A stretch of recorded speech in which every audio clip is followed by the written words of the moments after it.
Switching gears real quick. Breeden had a really cool graphic that he shared with me. Matt, are you able to screen share or do I gotta give you some kind of permission? I can share. Okay.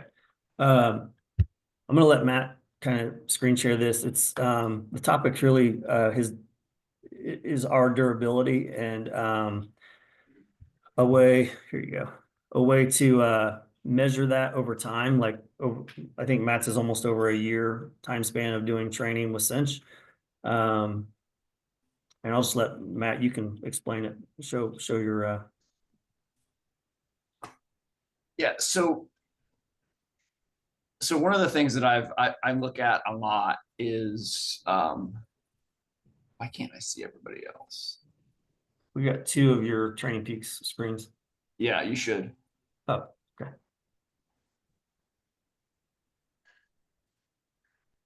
Yeah. So one of the things that I look at a lot is durability, and I look at it in a lot of different ways. But aerobic decoupling is one of them. So that's if you guys are familiar with Training Peaks, that's the concept that over a period of time, how much at a steady state effort, how much does your heart rate increase or decrease?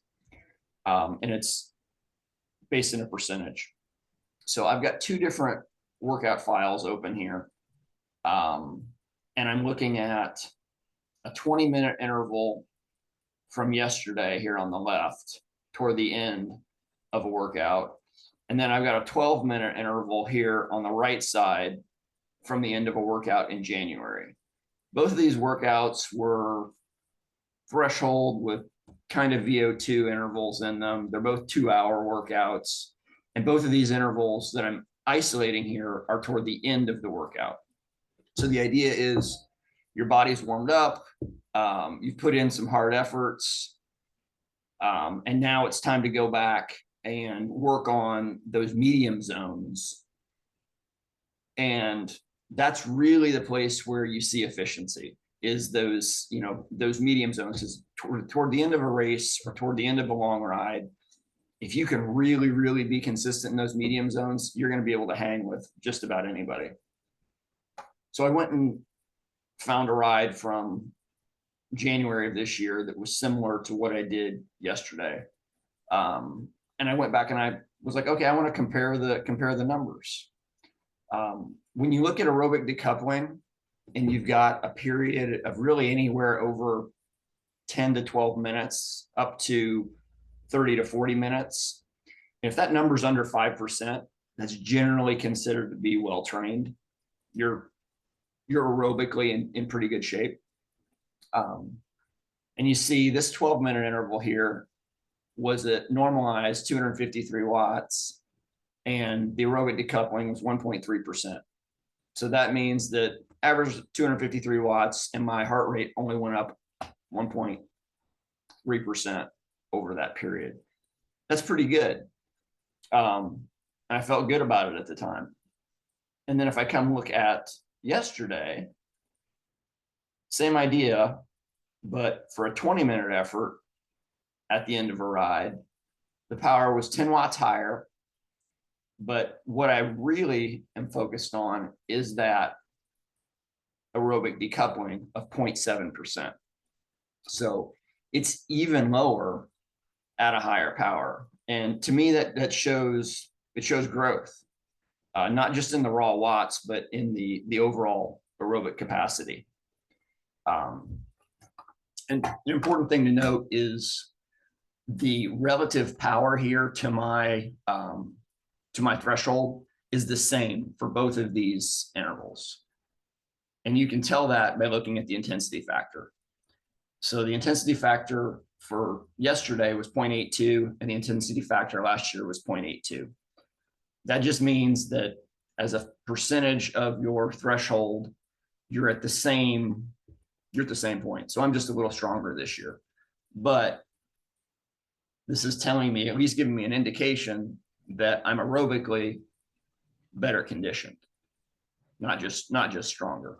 So it's those kind of things that I like to track and look at. If you're because as you progress, you're going to find that your gains are not necessarily just looking at your threshold. We talk about that, just because your threshold's, not necessarily moving a lot doesn't mean that you're not seeing some substantial improvements in your riding. And this is kind of one of those things that I like to look at and say, okay, well, am I improving? Am I not improving? And you can kind of see it here. And the trainer is the perfect place to see this because you get these really, Matt was talking about it earlier. You get these really steady state efforts where it's much, much easier to compare one workout to another. Just to Yeah. kind of understand a little bit, so this power to heart rate percentage, is it like, can you think of it as like as you entered that block or as you're going through that block, it's like how much your heart rate might be decreasing or increasing while the power is staying the same? Exactly what it is. Okay, so That's like if it's negative, because I just pulled a power file from like the other day, and if it's negative, does that mean my heart rate's coming down after going into it that does. block? It means your heart rate's coming down. Okay. That happens. That happens in recovery blocks. Mm-hmm. It happens in some steady state blocks that come right out of a high intensity block. You'll see that. So if you go medium straight off of a VO2 interval, you're Mm-hmm. probably going to see a negative aerobic decoupling. But in this situation, my heart rate had already recovered because there was a 5-minute break. Or it looks like about 5 minutes in each of these. So I know my heart rate's already recovered. It's probably down to 120, 115, 120. And it's not gonna go any lower. So this would be like a good example of like workouts to look for then, where it's like you may have done something hard, you had a chance to recover, but then you're just gonna like, medium kind of push effort, but not like, a VO2 max interval or something Yeah. like that. Yeah. Okay. Aerobic decoupling is most valuable to look at on longer steady state efforts from medium up to low threshold. Anything higher than that, and it's not really that meaningful. Cool. This is super interesting. Yeah. I love the data too. I'm a data nerd. Yeah, It's cool to look at. and there's a ton of it in here. Yeah. You can also compare what your heart rate looked like at the beginning of a workout for the same effort, like yesterday. So I was 146 on 262, so 0.7. And then in that first interval, I'm willing to bet my decoupling is higher because I'm not warmed up, and it is. So my decoupling is higher because I started off at a really, really low heart rate because I'm not really truly warmed up yet, but still just 2%. But you notice that my heart rate is 5 beats lower over that time period compared to the interval at the end. It was 146 here and it's 141 in the first interval, and that's typically something that you'll see.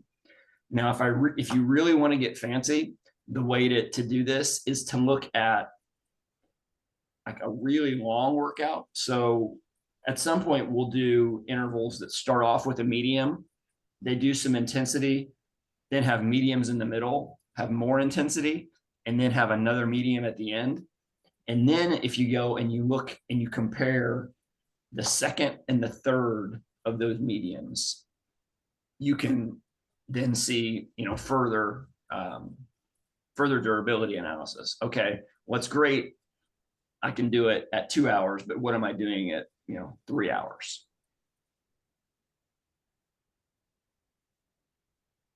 Yeah, and I love this. So a couple of thoughts I had while Matt was talking. He's right. Like the indoor trainer is the perfect time to, if you want to dig into this data and analyze it, because it's much more controlled. You don't have stoplights or cars or roundabouts or whatever disruptions that influence your power sort of externally. It's all just, it's right there. And then for Zach and even Dan, in the off season, this pattern of having mediums to close out your workout, you're going to see this frequently. I mean, you see it all year round, but for me on the trainer, historically, I think, these 20-minute blocks was a time that I would typically kind of zone out because I did the hard part of the workout. And I wouldn't be so focused on my power control.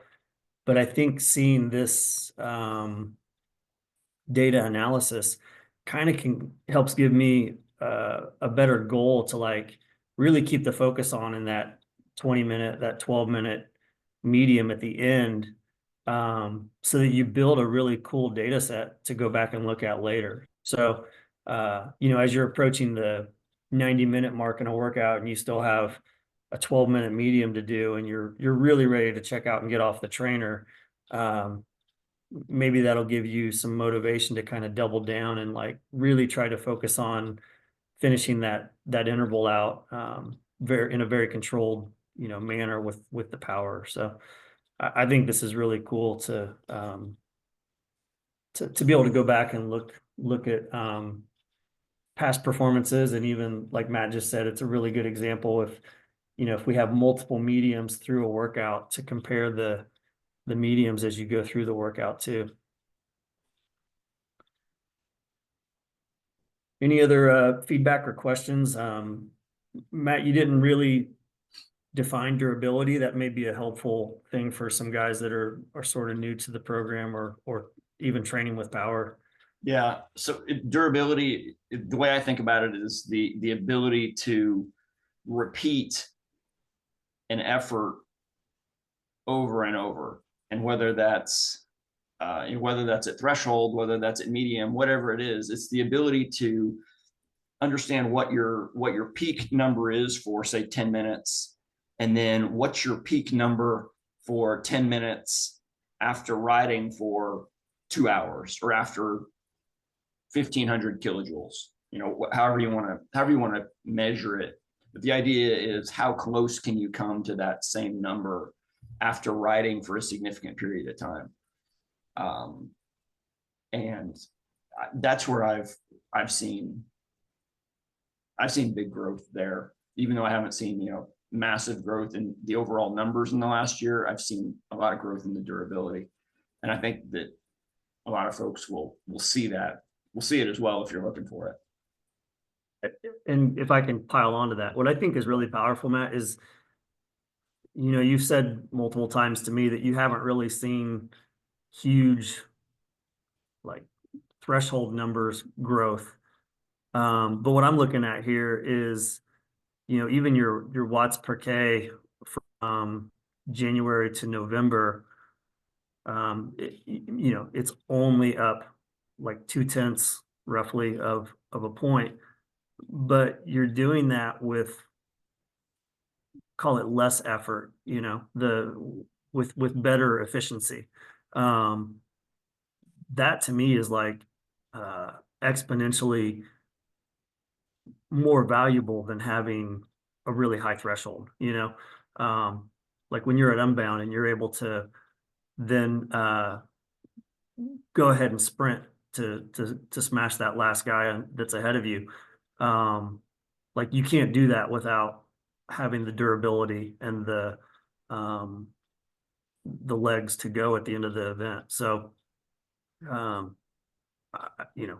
think these improvements, even if it's, a couple tenths of a watt per kilogram or something like that, it's a really big testament to improvement, Yeah. I mean, I for sure. I agree. I agree that's where you see the improvement, and whether it's a race or just a group ride. Sure. Yeah. Absolutely. Cool. Well, thanks for sharing. I'm glad, I think this is still recording. I'm glad this is recorded. I'm gonna crop this down and share it with Tom, if you don't mind. I think he may want to share it with the group, the Cinch group. So Sure. you're okay with that? Yeah, of course.